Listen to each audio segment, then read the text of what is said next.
વાતાવરણ બદલાય ત્યારે ઘણા લોકોને શરદી ઉધરસ અને તાવનો પ્રોબ્લેમ રહેતો હોય છે અને ઘણા લોકોને વરસાદની સિઝનમાં કે પછી ઠંડીની સિઝનમાં પણ શરદી ઉધરસ અને તાવનો પ્રોબ્લેમ રહેતો હોય છે.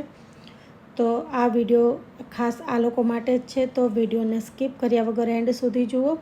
દરરોજ આનું સેવન કરવાથી તમને ઘણો બધો લાભ મળશે. ગમે એટલી જૂનામાં જૂની શરદી ઉધરસ તાવ હોય તો 100% સચોટ ઉપાય છે. ફરી ક્યારેય તમને શરદી ઉધરસ કે તાવ નહીં થાય. તો વિડીયોને સ્કીપ કર્યા વગર એન્ડ સુધી જુઓ. ફ્રેન્ડ્સ, સ્વાગત છે તમારું મારા કુક સ્ટુડિયોમાં.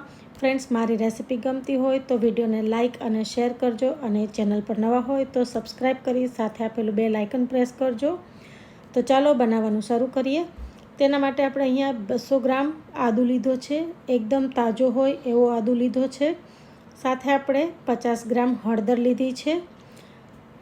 તો અહીંયા મેં તાજા જ આદું અને હળદર લીધા છે. તો હવે આપણે ગેસની ફ્લેમને ચાલુ કરીએ અને તેના ઉપર આપણે આ રીતની કોઈ પણ જાળી લઈ લેવાની છે, તેને મૂકવાની છે અને આદું અને હળદર બંનેને આપણે શેકી લેવાના છે. તો પહેલાં આપણે અહીંયા આદુને શેકી લઈએ. તો ફ્રેન્ડ્સ, આદુના ઘણા બધા ફાયદા છે. જેમ કે જેને ભૂખ ન લાગતી હોય તો આદું તેમાં ફાયદાકારક છે.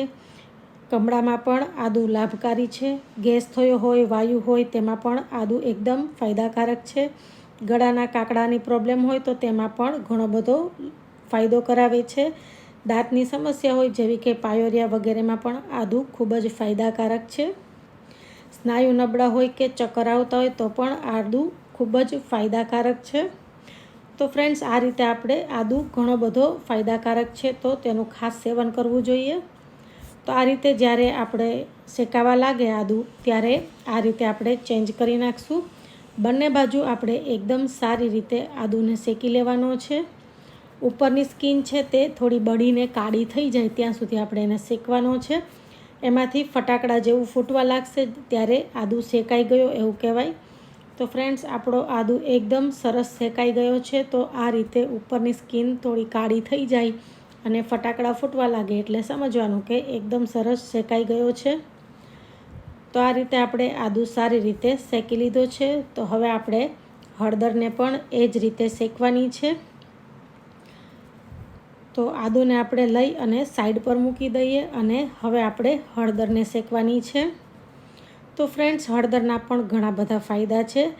હળદરના ચમકીલા પીળા રંગના કારણે હળદરને ભારતનું કેસર કહેવામાં આવે છે. તેમાં ઘણા બધા ઔષધીય ગુણ છે. જેમ કે પેટ, ત્વચા અને શરીરના ઘણા રોગોમાં હળદર ખૂબ જ ફાયદો પહોંચાડે છે. તો હળદરને પણ આપણે આ રીતે શેકી લેવાની છે.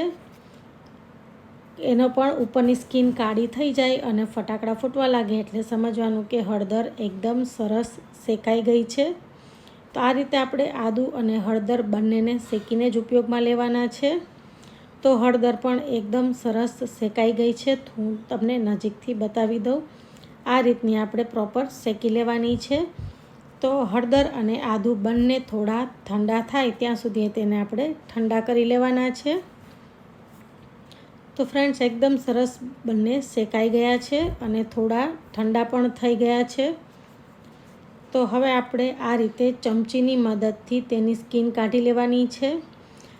તો આદું શેકાયેલો છે, હળદર પણ શેકેલી છે એટલે આ રીતે ચમચી ફેરવશો એટલે એની સ્કીન એકદમ સરસ નીકળી જશે. એના માટે આપણે ચપ્પુની જરૂર નહીં પડે. તો આ જ રીતે આપણે આદું અને હળદરની સ્કીન કાઢી લેવાની છે. પછી આપણે એકદમ સરસ ચોખ્ખા પાણીમાં આદું અને હળદરને ધોઈ લેવાના છે. ઉપર થોડોક પણ કાળો ભાગ રહેવો ન જોઈએ, ખાસ ધ્યાન રાખવું. આ રીતે એકદમ સરસ ચોખ્ખું થાય ત્યાં સુધી આપણે આદું અને હળદર બંનેને સારી રીતે ધોઈ લઈએ. હવે તેને આપણે મિક્સર જારમાં લેવાના છે. તો આ રીતે આપણે ચપ્પુની મદદથી થોડા નાના ટુકડા કરી અને આદું અને હળદર બંનેના ટુકડા કરી અને એકદમ સારી રીતે ગ્રાઇન્ડ કરવાનું છે. તો શેકાઈ ગયેલા છે આદું અને હળદર, તો એકદમ આસાનીથી એના ટુકડા થઈ જશે. તો એકદમ આપણે ફાઇન પેસ્ટ બનાવવાની છે. આ રીતે આપણે એકદમ સરસ ફાઇન પેસ્ટ બનાવી લીધી છે. ટુકડા ન રહે એનું ધ્યાન રાખવાનું છે અને જરૂર લાગે તો થોડું પાણી નાખવાનું. મારે અહીંયા 2 ચમચી પાણીની જરૂર પડી છે. હવે આપણે એક પેન લઈ લઈએ. તેમાં 1 ચમચી આખા મરી લઈ લેવાના છે. તેને આપણે 15 થી 20 સેકન્ડ માટે રોસ્ટ કરવાના છે. વધારે રોસ્ટ નથી કરવાના અને સ્લો ગેસ પર આપણે રોસ્ટ કરીએ. હવે તેમાં 1 ચમચી જીરું એડ કરવાનું છે. જીરુંને પણ આપણે 15 થી 20 સેકન્ડ માટે જ રોસ્ટ કરવાનું છે. તો હવે મેં ગેસની ફ્લેમ બંધ કરી દીધી છે અને જીરું અને મરીને આપણે સારી રીતે ક્રશ કરી લેવાના છે. તો લગભગ એકદમ સરસ શેકાઈ ગયું છે. જીરું બળે નહીં એનું ખાસ ધ્યાન રાખવાનું છે. એટલે 15 થી 20 સેકન્ડ સુધી જ આપણે તેને શેકી લઈએ અને સારી રીતે ગ્રાઇન્ડ કરી લઈએ. હવે આપણે ફરીથી એક કઢાઈ લઈ લઈએ. તેમાં આપણે પોણો કપ જેટલો ગોળ લઈ લઈએ. અહીંયા મેં દેશી ગોળ લીધો છે. તો આપણે જેટલું આદું અને હળદર છે એટલા જ સામે આપણે ગોળ લેવાનો છે. તો ગોળને આપણે મીડિયમ ટુ સ્લો ગેસ ઉપર ઓગળે ત્યાં સુધી આ રીતે હલાવતું રહેવાનું છે. બને તો તમારે દેશી ગોળનો જ ઉપયોગ કરવો જેથી એકદમ હેલ્ધી બને. તો ગોળ એકદમ સારી રીતે મેલ્ટ થઈ ગયો છે. વધારે મેલ્ટ નથી કરવાનો. મેલ્ટ થઈ જાય એટલે એમાં તરત જ આપણે જે પીસેલા આદું અને હળદર છે તે એડ કરી દેવાના છે અને આપણે ફરી એકદમ સારી રીતે મિક્સ કરીએ અને મીડિયમ ટુ લો ગેસ ઉપર જ આપણે આને બનાવશું. તો આ રીતે આપણે સતત ચમચો ફેરવવાનો છે. તમારો ગોળ જેટલો કલર માનો કે બ્લેક હશે એ પ્રમાણેની કલર આવશે ગોળીનો. તો આ રીતે આપણે દેશી ગોળ ઉપયોગમાં લીધો છે એટલે થોડો કાળો કલર આવશે. તો આ રીતે આપણે સતત ચમચો ફેરવતો રહેવાનો છે. બધી જ બાજુ ચમચો ફરે એનું ખાસ ધ્યાન રાખવું અને મીડિયમ ટુ લો ગેસ ઉપર જ બનાવવાનું છે એ પણ ખાસ ધ્યાન રાખવું. તો થોડી વાર પછી તમે ફ્રેન્ડ્સ જોઈ શકો છો કે કલર એકદમ ચેન્જ થઈ ગયો છે. તો આ રીતે આપણે ચમચો ફેરવતા રહેવાનો છે. આ રીતે હજુ એકદમ તરત નીચે પડી જાય છે તો હજુ થોડી વાર છે. તો આ બનાવતા આપણને 7 થી 8 મિનિટ જેવો ટાઈમ લાગશે.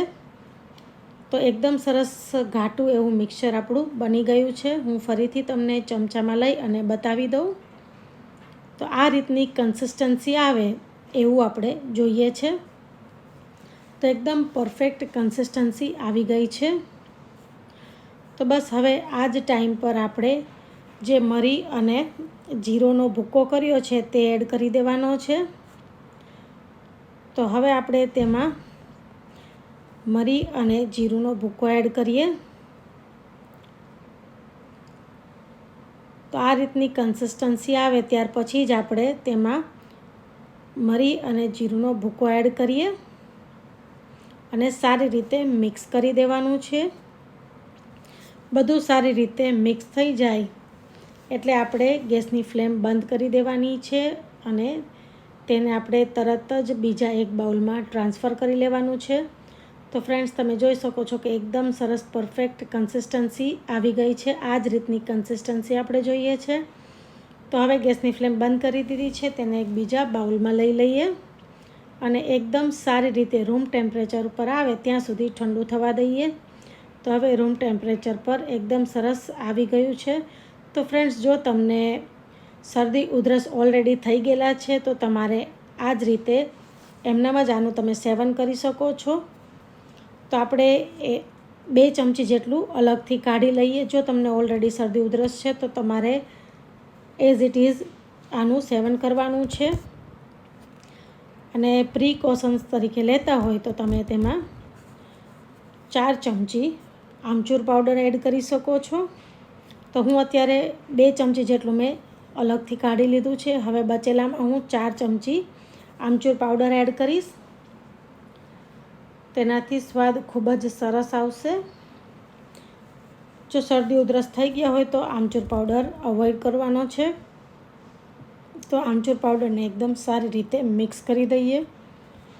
તો એકદમ સારી રીતે મિક્સ થઈ ગયો છે. આ મેં દળેલી ખાંડ લીધી છે તેને આપણે આ રીતે હાથમાં લગાવી દેવાની છે જેથી મિશ્રણ ચોટે નહીં અને આ રીતે નાની નાની ગોળી બનાવી લેવાની છે.